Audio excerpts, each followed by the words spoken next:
Bismillah wassalatu wassalamu ala rasulillah. Rabbi shrah li sadri wa yassir li amri wa hlul 'uqdatan min lisani yafqahu qawli. Rabbi yassir wa la tu'assir wa tammim bil khair. So inshallah, today we are going to start book 2. And alhamdulillah, with the help of Allah subhanahu wa ta'ala, we have completed book 1. And whatever good we do, it's from Allah subhanahu wa ta'ala. And whatever mistakes we make or whatever weaknesses we have, they are from us. So we pray to Allah subhanahu wa ta'ala to forgive us our shortcomings. And inshallah, I would like to begin with the verse of Surah Araf, verse number 43. Allah subhanahu wa ta'ala says, وَقَالُوا الْحَمْدُ لِلَّهِ الَّذِي هَدَانَا لِهَذَا وَمَا كُنَّا لِنَهْتَدِيَ لَوْلَا أَنْ هَدَانَ اللَّهُ. Praise to Allah who has guided us to this, and we would never have been guided if Allah had not guided us. So all guidance is from Allah subhanahu wa ta'ala, all blessings of Allah subhanahu wa ta'ala, that He guided us to this, like to what we are doing now, learning the language of the Quran, and inshallah trying to learn and then teach as well. So our lesson number 1 today from book 2. All right, so as usual, inshallah, we will look at, first we will look at the content, and we will look at the objectives of the lesson, some important points that we are going to discuss. And most of them, alhamdulillah, you already know. It's basically just a review of what we have done in book 1 and bit of extra information. In fact, like these lessons, mashallah, they are like heavily embedded with lots of new grammatical points as well as dialogues. So inshallah, the more we practice, again, the more we will be able to learn, inshallah.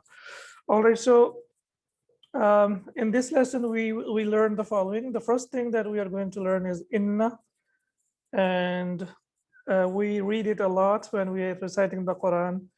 And it has, like in Arabic, first we look at the types of sentences. And I'm sure, inshallah, now you know that there are only 2 types of sentences in Arabic language. Only 2 types of sentences. The first one that we talked a lot in book number 1 is the nominal sentence. Al-jumlatu al-ismiyatu, the nominal sentence. Whereas the first word is a noun. As we can see here, al-kitabu sahlan, the book is easy. So al-kitabu is noun, and sahlan is also a noun, but the first one is definite and the second one is indefinite. So we know that from book 1 that the combination of definite and indefinite nouns makes it a complete sentence. And we call them, as you can see here, the first part is called al-mubtada'u and the second part is called al-khabaru. So the combination of the subject and the predicate makes it a complete sentence. Okay, and the second one we haven't really started yet, but we have like done a couple of sentences. For example, kharaja bilalun, dhahaba bilalun, jalasa, hamidun. Couple of verbs we have already taken. So the verbal sentence, al-jumlatul fi'liyatu, wherein the first word is a verb. So that is the biggest difference between nominal sentence and verbal sentence, that nominal sentence always starts with a noun and the verbal sentence always starts with a verb. For example, we can see here, kharaja bilalun, Bilal went out. In English, even like we have Bilal first, the noun comes first, but in Arabic, when we talk about the verbal sentence, then we can see here that the verb comes first. And I think this is the biggest difference between the English sentence, the structure of the English sentence and the Arabic sentence. The English sentence, normally we can see that it starts with a noun or it starts with a pronoun, whereas in Arabic, the sentence can start with a verb as well, as we can see here, kharaja bilalun, and there are many of them which start with the verb. All right, the particle inna is used at the beginning of a nominal sentence. So inna is used in the beginning of a sentence. What is particle? Which category does it belong to? How many parts of words are there in Arabic? 3. Only 3, yeah. What are those? فعل. Okay, we started with the noun. So ismun, a noun. اسم فعل Yes, حرف. ism. Okay. Fi'l, verb. And the third one is harf. Yeah, that's Harf. right. Harf. So harf can be a preposition and it can also be a particle, as we can see here. So inna is basically a particle. The particle inna is used at the beginning of a nominal sentence. Okay, for example, the sentence that we have taken here or studied here is Al-Kitabu Sahlun. Al-Kitabu Sahlun. The book is easy, all right.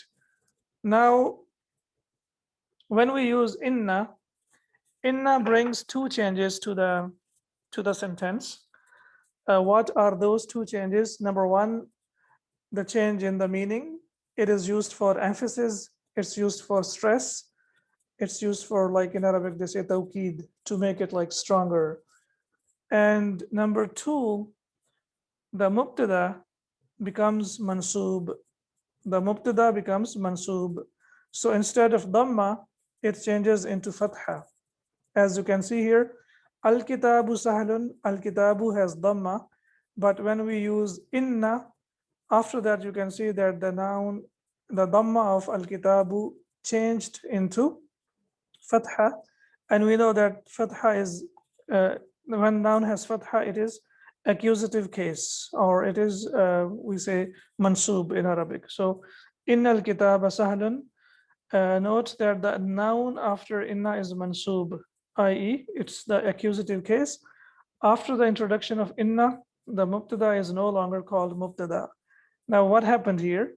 We say al-kitabu is mubtada and sahlun is khabar, right? But when we use inna owns the mubtada. It owns the subject. And then we call it, in fact, it owns the whole sentence. So we call that this one is, as you can see here, it is called ismu inna. So al-kitabu will be ismu inna and sahalun will be khabru inna. So what happened, inna has, like, it's just like when we see, it's just one particle, but it has like brought so many changes in the meaning. And when we see, when it says meaning, as you can see here, inna signifies emphasis. It can be translated as indeed, surely, no doubt, and verily. So al-kitabu sahlun, the book is easy. But when we say innal kitaba sahlun, then it will be translated as indeed, or surely, or no doubt, or verily, the book is easy. So changes in the meaning and also changes in the i'rab of the sentence. And also al-kitabu, now al-kitabu has become al-kitaba, and it is called ismu inna, and sahlun is basically its khabar, but it is called khabru inna. So ismu inna and khabaru inna. So some changes have taken place, inshallah. So when we like go through the text, we will try to analyze more and more. Any questions so far? So we say ad-darsu sahalun. If we say the lesson is easier, if I want to say indeed the lesson is easier, how will I say? Ad-darsu sahalun. إن الدرس سهل. إن الدرس. Yes, inna darsa sahalun. Okay. Yeah. So inna, what does like, there is a change that ad-darsu changes into ad-darsa. So dhamma changes into fatha. So it becomes inna darsa sahalun. Indeed, the lesson is easier, or it's easy. Okay. And as I mentioned here, in mubtada, what happens? Dhamma changes into fatha. So al-mudarrisu jadidun, the teacher is new. And when we want to say, oh, really, indeed, the teacher is new, so we will say, innal mudarrisa jadidun, indeed, the teacher is new. And as we can see here, aminatu talibatun. Now you know that aminatu doesn't have tanween, because it belongs to the category of the nouns that do not accept tanween. And we have discussed a lot. So what happened here? Inna aminata. So it was aminatu. And when we used inna, it changed into mansub. So it became inna aminata talibatun. Nothing happens to the predicate. The khabar remains as it is, but the subject changes and the dhamma changes into fatha, and the meaning also changes. Now it would mean, indeed, Amina is a student. Okay, if the mubtada has two dhammas, they change to two fathas. We know that the noun, when it is marfu', it has dhammatain. For example, we say hamidun. When it is mansub, it will have fathatain, so we say hamidan. And when it is majroor, it has kasratain, we say hamidin, right? So hamidun maridun, hamid is sick. And when we use inna, now what happens? Hamidun changes into hamidan. Inna hamidan maridun, indeed Hamid is sick. All right, so there is no doubt, like he's really sick. And now Hamid is not mubtada. We will say Hamid is ismu inna and maridun is khabaru inna. Ismu inna and khabaru inna. All right, so now we can see here some variations in the nouns, how they are changing and what impact inna has. It has impact not only on the meaning, but also it has impact on the noun endings as well, the endings of the nouns as well. All right, this is, I believe, part one. And now here comes, like we discussed a lot in the previous lessons, attached pronouns. Okay, so can we go through the attached pronouns only once? For example, who, huma, hum. Do you remember? Who, huma, Yeah. hum, ha, Huma, ha, hunna. Okay, ka, kuma, kum, ki, kuma, kunna. I have prolonged it a bit. It's just ki. Okay, ki, kuma, kunna. And then we have e and na, right? Now here, if you want to say, if you're someone, you are talking to him, you want to say anta ghaniyun, you are a rich man or you are rich. But when you want to say, or when you want to emphasize, you will say innaka ghaniyun, indeed you are rich. Okay, innaka ghaniyun, indeed you are rich. And now you will inshallah appreciate the beauty of the use of innaka. Look in the Quran, it is innaka anta sami'ul alim.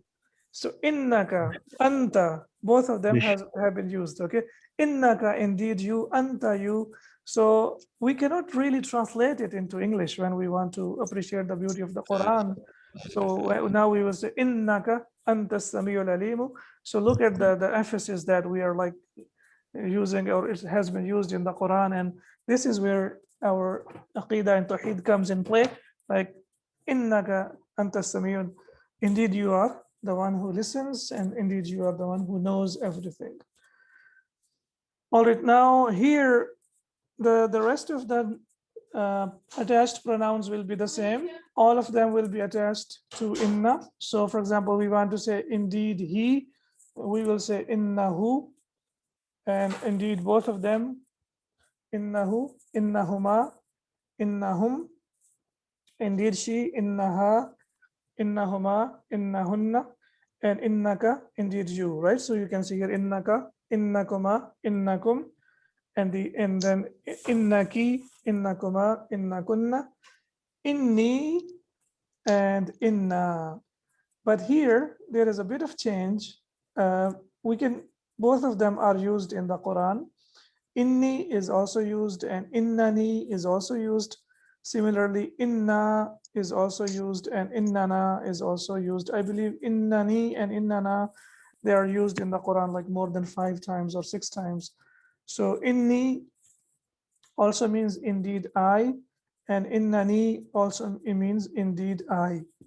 And inna also means indeed we, and innana also means indeed we.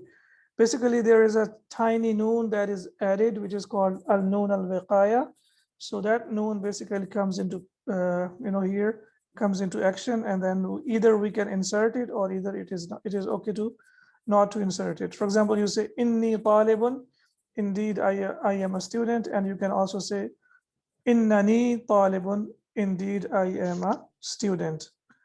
And similarly, inna tullabun, indeed we are students, and innana tullabun, indeed we are students, right? And if you see in Surah Taha, verse number 14, innani anallahu la ilah. So indeed I am Allah. So again, look at the beauty. Innani, indeed, and then ana, again I, Allahu, am Allah. So Allah subhanahu wa ta'ala says, innani anallahu, indeed I am Allah. And similarly, innana sami'na, in Quran it's used a lot, right? And inshallah, when you explore more, and inna is indeed a lot. Inna a'tayna kal kawthar, and there are many surahs that start with inna as well. Inna indeed refers to Allah subhanahu wa ta'ala as well when it's in the Quran, and it also refers to the persons who are talking, al-mutakallimin, the one who are talking as well. Okay, now inna has some sisters. So there is a topic in the Arabic language, and in the grammar you will see it's called inna wa akhawatuha. Inna and its sisters. Okay, why they are called sisters? Because basically kalima means a word, and kalima is feminine in Arabic, right? So that's why when we say inna and its sisters, means all the words that belong to this category, all of them are the sisters of inna. Why they are called the sisters of inna? They have the same function. They enter on a nominal sentence, and they give fatha to the subject. So the subject becomes mansub, and the predicate remains the same. And we will call that ismu la'alla, and then we khabaru la'alla, the same thing that we discussed about inna. Now there is a word la'alla. This is also a particle like inna. It is called one of the sisters of inna. Grammatically, it acts like inna. It signifies hope or fear. So it has two meanings. Either it gives the meaning of hope or it gives the meaning of fear. For example, al-jawu jamilun, the weather is fine. And when you say, I hope the weather is fine, you will say, la'alla al-jawwa jamilun. So as you can see here, la'alla. So by the use of la'alla, what happened? The subject changed into mansub, so it became la'alla al-jawwa, and predicate didn't change, but we will say this is that the subject of la'alla, and this is ismu la'alla and khabaru la'alla. I hope the weather is fine. But when we say al-mudarrisu maridun, the teacher is sick. When we say la'alla al-mudarrisa maridun, so then it would mean I am afraid the teacher is sick. I am afraid the teacher is sick. And now the word la'alla is used, or I should say the particle la'alla is used a lot in the Quran. And sometimes it means fear and sometimes it means hope. Right? Is it clear? So look Ustad, at, how would you know that it's I'm afraid rather than hope? So for example, if someone wanted to say, I hope the teacher is sick. well, do you really hope so that the teacher is sick? No, of course not. I mean, it depends, like depending on the students or depending on the person, like what intention he has got, like, or what context he's talking about, right? So when the teacher is absent and he's not there, so you would say, I'm afraid the teacher is sick, right? So you will say, لَعَلَّ الْمُدَرِّسَ مَرِيضٌ. So here it would mean, I'm afraid the teacher is sick. Before start of class, we can hope, sir. So you can hope before the start of the class that the teacher is sick? Yes. Okay. Especially when you're young, All right. like So- elementary and middle school. Yes, that's right. Yeah, and I believe even now when I'm taking my classes, I believe as a student, we are the same, whether it's elementary school or We're high just school. hoping Or, that he's sick. I don't think we're afraid of Yeah. him getting sick. so I'm afraid So- the teacher is sick. Yeah. So, but if you want to say, I hope our teacher is rich. Yeah. So you can say, Yes. لعل المدرس غني. غني. Yeah, you don't know, but if you hope that he is a rich man, then you can say لعل المدرس غني, right? Ali, I hope I answered your question, inshallah. And in this lesson, we have the example of I hope only. So inshallah, when we go through the text and when we see that the meaning is only I hope or I hope, so we will like get used to it, like when it is used in the context of hope and when it is used in the context of fear, or when you want to say I'm afraid. All right, anyone familiar to this word, dhu? This word means having or possessing. Ustad, Yes. if you scroll up a little bit, All right. So is there any difference between innani? If you can go up inni to and the, innani, both of them are the Yes. same. Both of them are the And then- same. and then what about the other one? You scroll Inna up. and innana, as I said, both of them are used in the Quran and both of them have been used. Inni and inna are used most frequently or more frequently, whereas can't see. innani and innana are like they are less common. Can you scroll up? Okay. All right, yeah, sure. So Yeah, because we couldn't see when you were talking. here, Okay. Yeah. Inni, Can you go over one more time, please? and most of the times what I've noticed or what I've learned, like this is like the usloob of the Arabs, like whatever they feel comfortable with, they go along with that. For example, inni is easier than saying innani. So that's why you will find that the use of inni is more frequent than the use of innani. And similarly, inna Oh. is more frequent than the use of innana. But both So of them have been the- used in the Quran. You gave the example of innani an Allahu, an Allah. Yeah, innani, And then no, there is innani also inni and lakum Allahu. nadhirun mubin. Yes. Indeed, I am Allah. And so they're both the same. If we read the verse innani an Allah, And inni or and Allah, when Allah subhanahu wa ta'ala says in the Quran, yeah. if we read the بريء مما verse تشركون. inni lakum nadhirun mubin. Yes, that's right. Indeed, I they're- am yes, a so they're clear both the warner same. to you. Yes. Inni lakum nadhirun mubin. That's right. Yes, and inni is like, as I said, it's more frequent than innani. The meaning and the usage is the same. Okay, dhu, this word means having or possessing. So dhu malin, possessing wealth, i.e. wealthy, and dhu khuluqin, possessing manners and well-mannered, and dhu ilmin, possessing knowledge, like learned person. It is always mudaf, and the following word is mudaf ilayhi. So, and therefore it is majroor. So that's why you can see that the word malin and khuluqin and ilmin, three of them used here, they are majroor. And why they are majroor? Because the word dhu is always used as mudaf, and it's just like on of its own kind. It's used like either singular or plural, and also it's used as dual as well. It's used for feminine and masculine as well. When we go down, inshallah, we will see that. All right, we have learned two more words similar to that in book number 1. I hope you remember them. Not similar to that, but like they are always used as mudaf. Two of them we have learned, and they belong to this same category. There are basically 5 of them. Al-Asma al-Khamsa, they are known by the names of 5 nouns or 5 names. So the first one that we learned was Abu, right? Abun means a father, but when we talk about somebody's father, we will definitely use as it mudaf, and the one that is like the son will be mudaf ilayh. For example, you say Abu Bilalin, the father of Bilal, Abu Bilalin. And the second one that we learned is Akhu. Akhu, excellent. Akhu. And similarly, we can say Akhu Hamidin, the brother of Hamid. So Akhu with waw, Abu with waw, and now we can see Dhu with waw, of course. Dhu. Three of them we have learned now that they always come as mudaf, and the noun that comes after them is mudaf ilayh. And there are only 5 of them.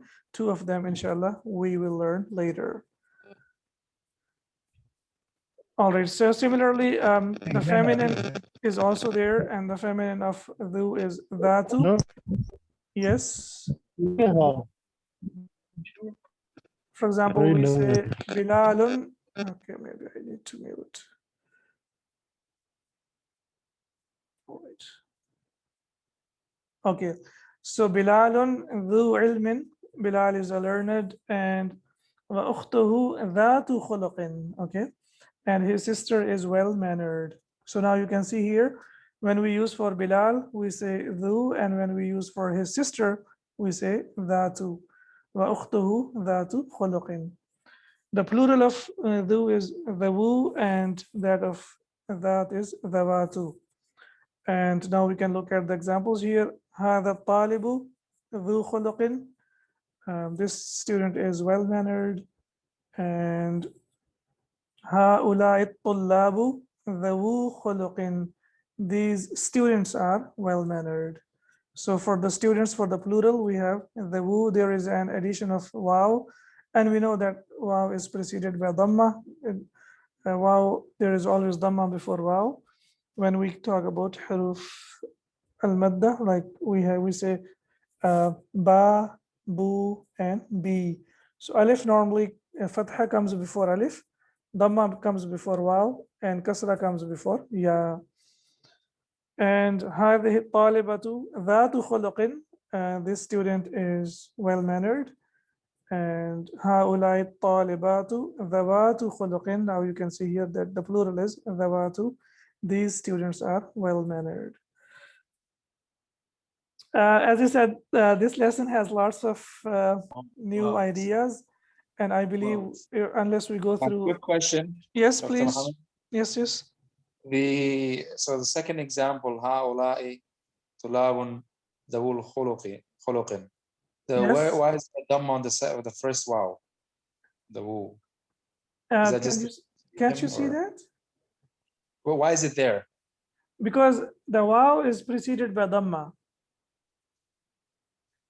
Yani, the demand of waw is that there should be a dhamma before it.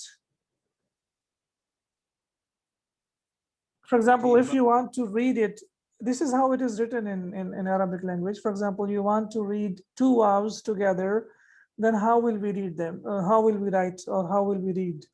So what happens when you have 2 of them together? The one that comes first will be with dhamma. Dawood, right?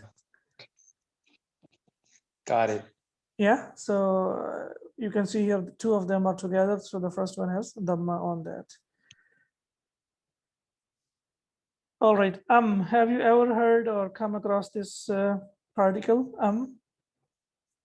Yes, in book 1, sir. In book 1, okay. So Irfan will tell us the difference between and au.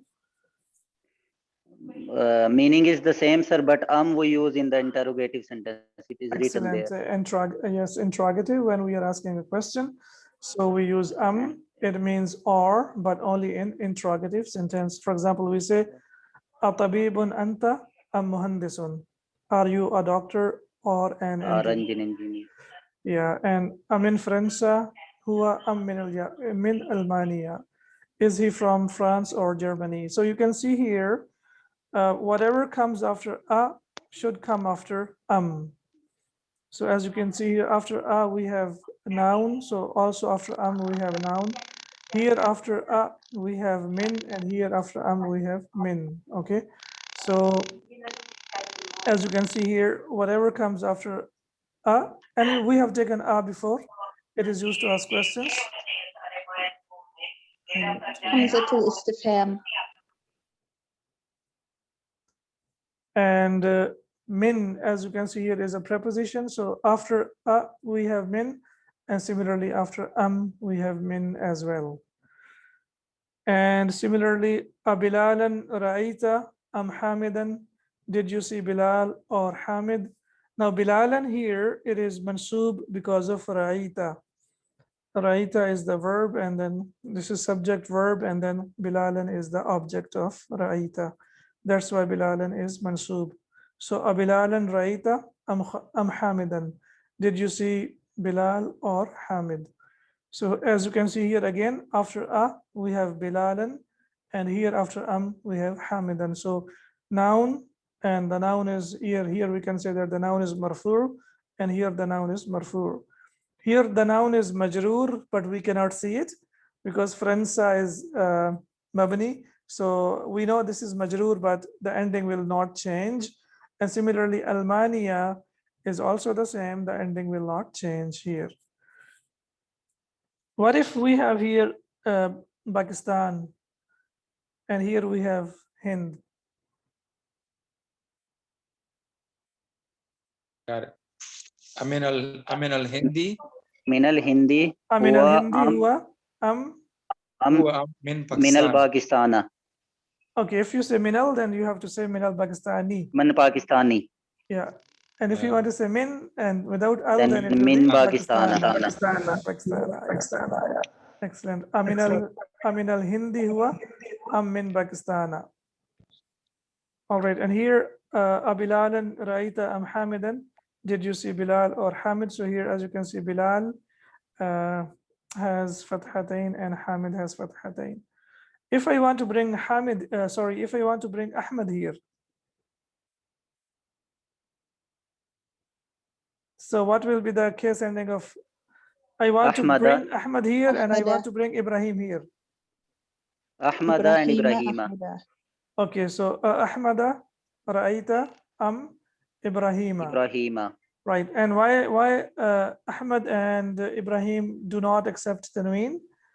Because they are? Ibrahim is non-Arabic name, sir, and Ahmadu is on the wazn of Afalu. And it's a proper noun. Okay, that's number one. Proper Number noun. two, why are they mansub? What's the reason for them to be mansub? Because Ra'aita, sir. Object. Ra'aita, yes, Ra'aita is the verb and the subject, and Bilalan is the object. And we know that the object of the verb is mansub. So that's why they are mansub. They have fathatain. Even if you don't get it right now, that's fine. That's okay. Because when we start the verb, I gave you a brief introduction of the verbs before. And when we, inshallah, start the verb, hopefully in the next lessons, it will be, inshallah, clear. And the same thing here, note that the particle a precedes one of the two things about which the question is asked, while precedes the other. So it is wrong to say anta mudarrisun am talibun, as we discussed before, that mudarrisun anta will be the right construction and anta mudarrisun will be the wrong construction, because after after we should bring the noun, and then we can bring the what do we say, pronoun. But if I say anta mudarrisun am anta talibun, then it should be okay, right? Can you Sir, repeat again. If I say anta mudarrisun am anta talibun, so anta, then it should be okay, right? Without anta, sir. Look here, this is wrong. Why this is wrong? This sentence is wrong. Why?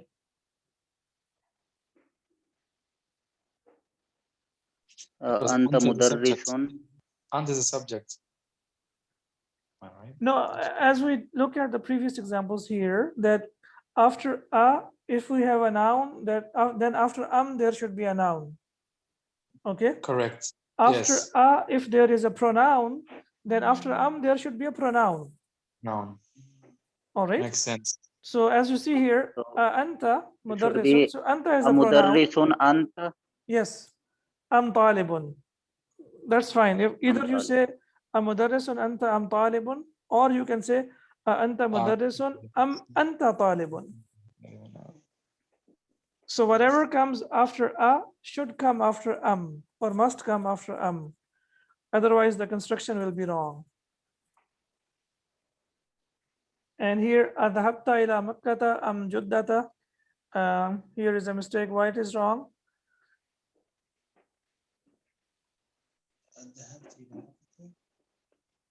Look at here. Ila makkata dhahabta am ila juddata. Because after here, what do we have here? We have the verb, right? So we should But also here have the after we have noun. Can't reach the internet right now. Check your. Right? Did you get it? yes. Yes. So after whatever comes after must come after Otherwise, the construction will be wrong. So And that's look, the correct pattern. yeah, as you see here, ila makkata dhahabta am ila juddata. So you see here, after ila we have makkah, after we have ila, and here after we have ila. So we have preposition after and we have preposition after But here, what we have dhahabta, here after we have the verb. If you want to use and after that, if you use a verb, then it should be okay. For example, if I say adhabta ila makkata right? ذهبت إلى إلى ذهبت جدة. ila juddata, then it should be okay. So whatever comes after must come after all right.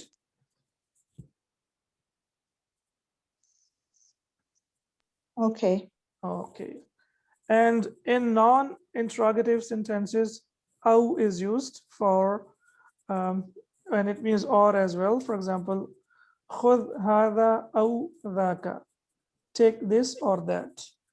Now it's not an interrogative sentence, affirmative sentence. So that's why, or it's like you're making an order to someone. So you say خذ هذا أو ذاك. Take this or that. So now we do not have any question. That's why we will use أو. رأيت ثلاثة أو أربعة. I saw 3 or 4. رأيت ثلاثة أو أربعة. So again, you can see here, there is no question here. There is no Hamzatul Istifham. We don't have here. We don't have hal here. So that's why we have أو here. خرج بلال أو حامد. Bilal or Hamid went out. So one of them went out, either Bilal or Hamid. So 3 sentences, as you can see here, خذ هذا أو ذاك. رأيت ثلاثة أو أربعة. خرج بلال أو حامد. Now in these 3 sentences, we can see that there is no question being asked. So when there is no question being asked, then we will use أو. When there is a question, then we will use and all right. Like in English, we say either are and either or and neither nor. So they come together. Similarly, and they come together. And now we are getting towards the end of, inshallah, the points of this lesson. Miyatun, 100, and alfun, 1,000. Miyatun and alfun are always used as mudaf. Okay. And we can see here that miyatun has an extra alif here. It's an added alif, but it is not pronounced. In some countries, like in Pakistan, in the books, you will find that miyatun is written like this. Only Hamza is there, and Hamza with fatha, and alif has been dropped. But in the Quran, the Mus'haf that we have here, we can see that there is alif as well. So miyatun, and it is always used as mudaf. So miyatu kitabin, 100 books. Okay, now a few things that we should know about them.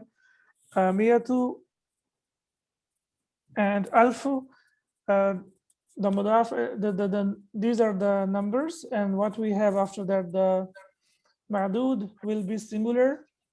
The ma'dud will be singular, and it will be mudaf ilayh. It will be majroor. Okay, so you can see here. In English, we say 100 books, 100 books. We have S, of course, because 100 is plural. However, in Arabic, it will be miyatu kitabin. Only the singular noun will be used. The plural noun will not be used. So we will say miyatu kitabin. And similarly, if we want to say 1,000 riyals, we will say alfu realin. Again here, real is just one unit of currency, so we will use singular here, but it will be majroor. Why? Because it is mudaf ilayh. So miyatu and alfu, they are used as mudaf, and the noun that comes after that is mudaf ilayh for sure. And the only difference between the numbers, you remember the numbers from 3 to 10? The numbers from 3 to 10 also mudaf ilayh, we have mudaf ilayh, but from 3 to 10 mudaf ilayh is plural, but here mudaf ilayh is singular. All right, whereas miyatu and alfu are used for both. They are used for feminine or masculine. Whether the noun is feminine or the noun is masculine, we will use miyatu and alfu. It will not change. In other words, miyatu is used for feminine noun and for masculine noun. For example, we want to say miyatu siyaratin, 100 cars, and miyatu kitabin, 100 books. We know book is masculine and siyara is feminine. Similarly, alfu realin, 1000 reals, and alfu siyaratin, 1000 cars. So both of them, miyatu and alfu, are used for masculine and feminine. The noun that comes after that will be mudaf ilayh, and it will be singular. Mudaf ilayh and singular.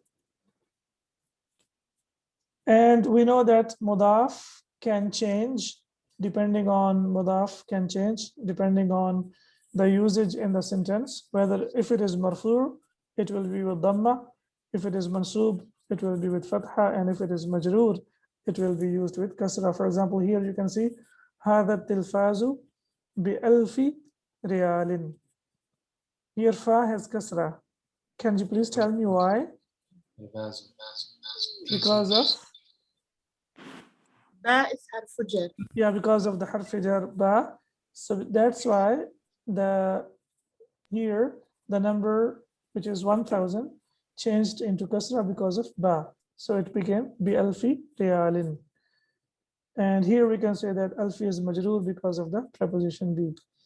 And similarly, miyatun and alfun have the same form with the feminine, and as I told you, alfu muslimatin wa miyatu talibatin. So whether the noun is masculine or feminine, the number will remain the same. It will not change. For both, it will be used as alfu and miyatu. And we have reached this point, is a little bit irrelevant, but because we have not taken the verb, so it will be a little bit hard to understand, but since it has been used in the book, so I will just give you a brief idea about it. Ghalin is expensive. For example, هذا الكتاب غال. This book is expensive. Here, ghalin is not majroor.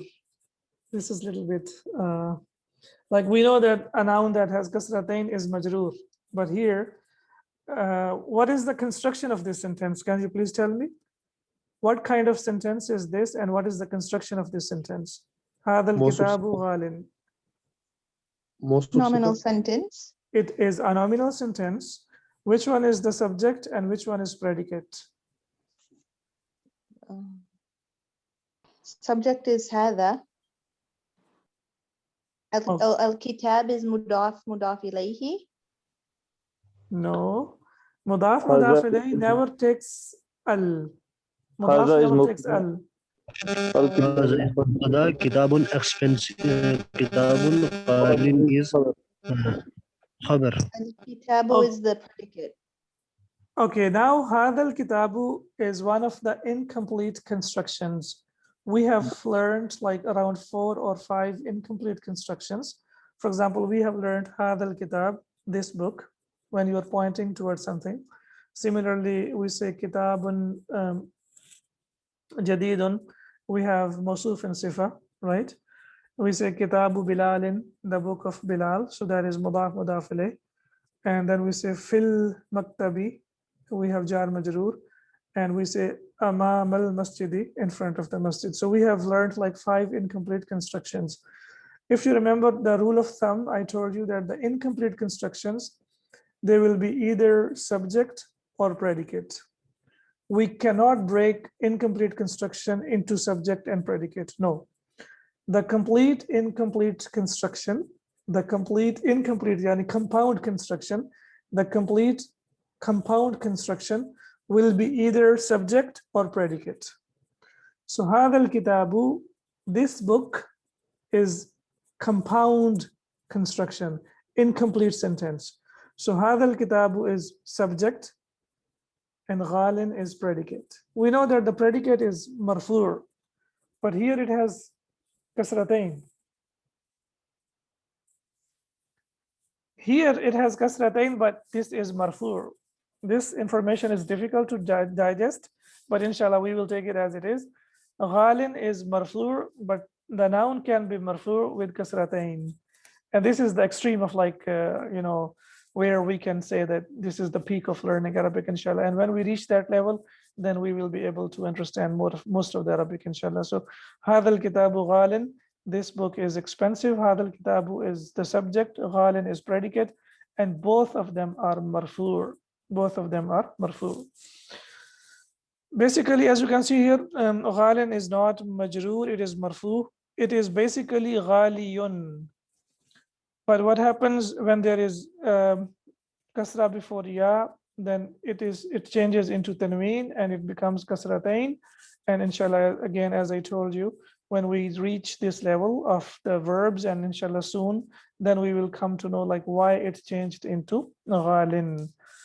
And it was basically ghaliyun, but because there is a kasra before ya, so it changed into kasratain and it became ghalin. And there are some examples. Just please look at the examples. There is no need to worry about it. There is no need to focus a lot. The only thing I will tell you that this is called ismul manqus. And ismul manqus is like defective ism, defective noun, a noun that has ya or waw inside it. Okay, so muhamin means a lawyer. Basically, it was muhamiyun, but it's changed into muhamin. And when you say ana muhamin, ana is subject and muhamin is predicate, and both of them are marfu'. I am a lawyer. Similarly, qadin, it was qadiyun. And when you say abi qadin, my father is a judge, and wadin is a valley, and hadha wadin, this is a valley. However, when you want to use ta marbuta, then what happens? The ya comes back. For example, there is a lady and she wants to say, I'm a lawyer. What will she say? Ana muhamiyatun. Muhamiyatun. So ya has come back. All right. If there is a lady and she wants to say, I am a judge, what will she say? Ana qadiyatun. Yeah.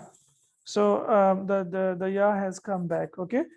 And so similarly, radin, when someone is satisfied, ana radin, I am satisfied, I'm happy. So the person, when he's saying, he says ana radin, and the lady, when she says I am satisfied or I'm happy, she will say ana radiyatun. Ana radiyatun. Now this word you can find inshallah in the Quran, it's used many times. Radiyatun. All right. Okay. And inshallah, as it's written here, you will later learn more about this class of nouns, insha'Allah ta'ala. And now we have a look at the vocab. I know it is a lot of information. It is maybe most of the information here is new, but inshallah, that's how we proceed. I'm sorry to say, I don't want to use this expression, but I should say that learning Arabic is not like a walk in the park. We have to take it a little bit serious. And we have, yes, it is easy to understand, but with a condition of putting lots of effort. Because laysa lil insani illa ma sa'a, we have to put lots of effort, and inshallah, Allah subhanahu wa ta'ala will make it easier for us. Just look at the, here, let's look at the vocab of the lesson, and inshallah, then we will finish our class. So, dhakiyun means intelligent. And the opposite is ghabiyun, used for someone who is stupid. Khuluqun is used for manners. Miyatun, 100. alfun, thousand, rupiyatun, a rupee, the currency that's used in Pakistan, India, and some other countries, I'm sure as well. So rupiyatun, rupee, mutazawwijun. Now you can see here the second last letter has kasra, mutazawwijun, someone who is married, and azabun is unmarried. Azabun is ismul jamid, yani it is the noun by itself, it is not derived, whereas mutazawwijun is derived from tazawwaja yatazawwaju. So person when he's like born and when he grows up, like he's azabun, and when he becomes married, he becomes mutazawwijun, so he becomes derived. Okay, safhatun is page, najihun, one who passed the exam. Okay, najihun, can you tell me what patron it is on the patron of? Fa'ilun. Fa'ilun, yes, excellent. Fa'ilun. Doer, yeah. So najihun, the one who succeeds, who passes the exam. Yahudiyun, Jew. Yahudun, Jews. So one is Yahudiyun and the plural is Yahudun. Mu'jamun, dictionary. Dularun, dollar. Ghalin, expensive. And kummun is used for the sleeve of the shirt. Salib. Yes, the sleeve of the shirt. سبحانك اللهم وبحمدك أشهد أن لا إله إلا أنت أستغفرك وأتوب إليك. I have already shared the handouts. I would like you to please download, go through them again, and inshallah, when we do the lesson tomorrow, it will be Inshallah. warahmatullahi wabarakatuh. Thank you. Walaikum salam. Tipo de média.